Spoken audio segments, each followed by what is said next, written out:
Assalamualaikum warahmatullahi wabarakatuh. Waalaikumsalam warahmatullahi wabarakatuh. Selamat pagi anak-anak. Bagaimana kabar kalian hari ini? Alhamdulillah luar biasa.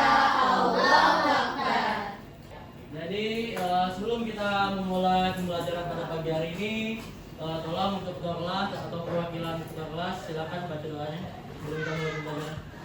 Sebelum mulai pembelajaran, marilah kita berdoa bersama. Wahid, Ismail, sama A'udzu billahi minasyaitonir rajim. Bismillahirrahmanirrahim. Tu billahi rabba wa bil islami dina wa bi Muhammadin nabiyya wa rasula. Rabbi zidni ilma warzuqni fahma. Amin ya rabbal alamin. Sebelum mulai kita belajar pagi hari ini, Bapak absen dulu ya. Aisyah Rizky Amelia, Alifa Rizky Kumaira, hadir. Ananda Keisa, Hadir. Anissa Putri. Hadir. Oke, masih ada yang ingat materi yang minggu lalu kita belajar apa?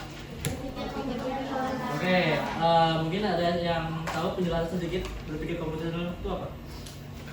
Berpikir komputasional itu apa? Mungkin ada yang ini? Adalah suatu metode atau cara berpikir yang memperhatikan masalah itu secara metodis, spesifik, dan logis. Mirip dengan masalah terbelah menjadi Oke, jadi berpikir komputasional itu adalah sebuah pemecahan masalah yang dibagi secara kecil-kecil. Nah, terus kemarin kita juga ada belajar 4 pilar. Ada yang masih ingat? Apa itu?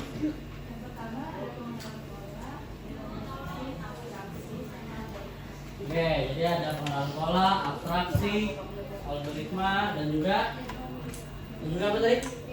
Dekomposisi. Jadi kali ini kita akan belajar tentang pengelolaan data. Sebelum itu, nah, jadi nanti kita akan belajar tentang konsep dasar pengelolaan data. Jadi ada 4 poin yang kita akan pelajari. Yang pertama ada pengertian data dan juga informasi. Kemudian yang kedua ada jenis-jenis data. Terus ketiga ada namanya pengelolaan data. Nah yang terakhir ada namanya visualisasi data atau menampilkan sebuah data. Masuk ke poin yang pertama.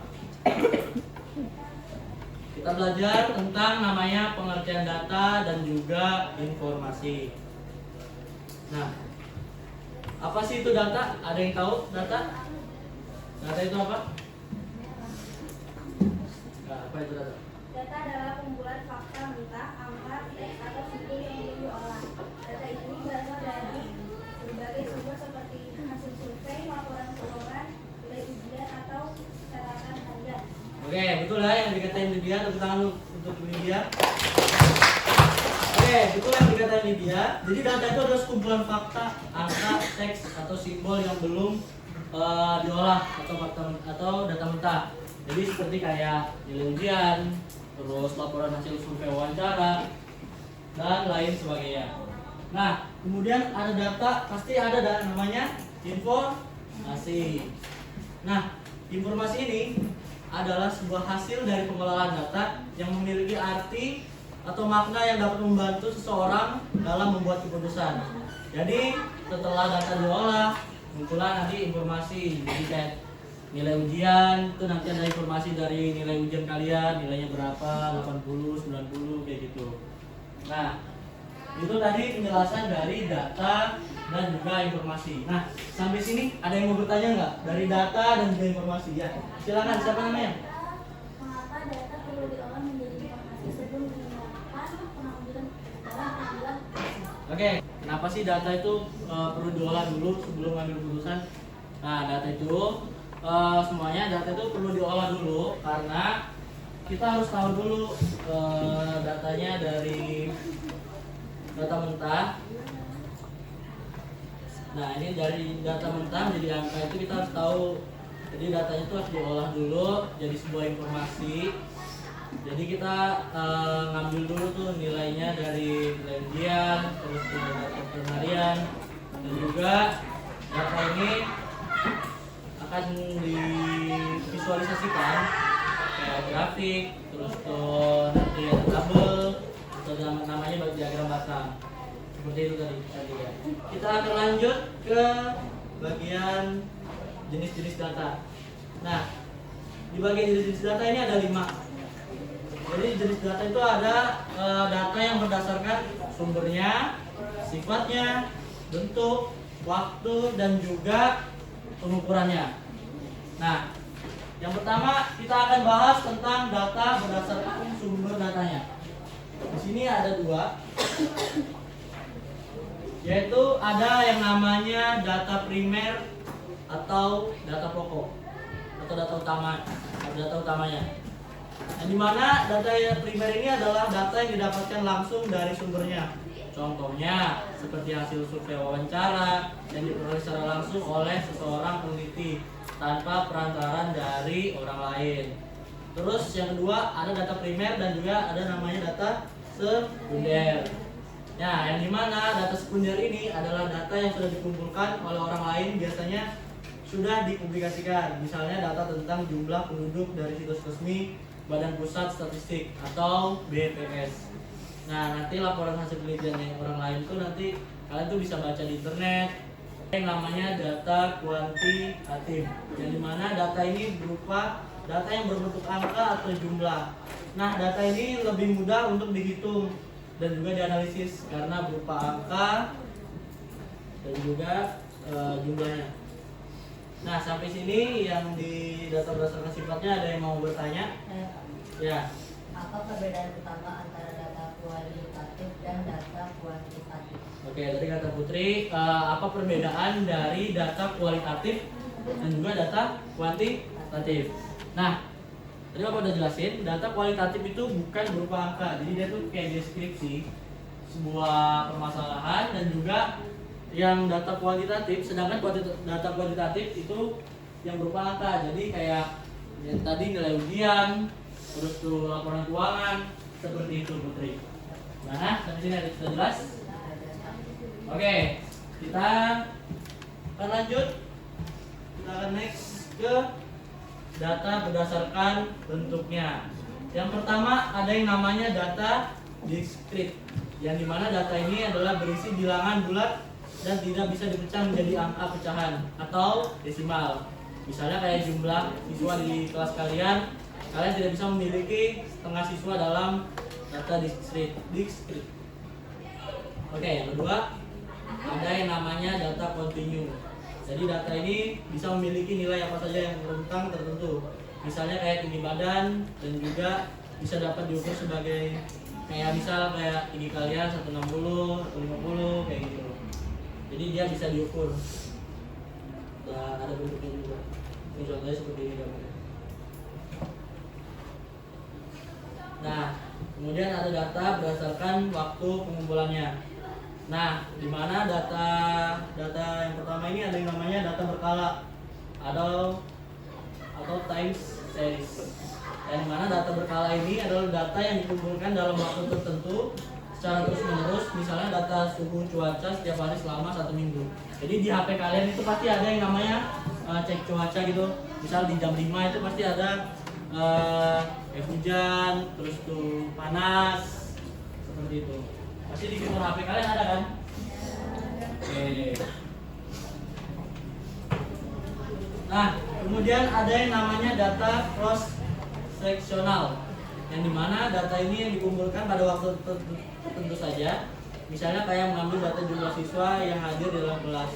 Jadi tadi Bapak kan sudah absen, misal kayak gitu tuh. Jadi Bapak ambil.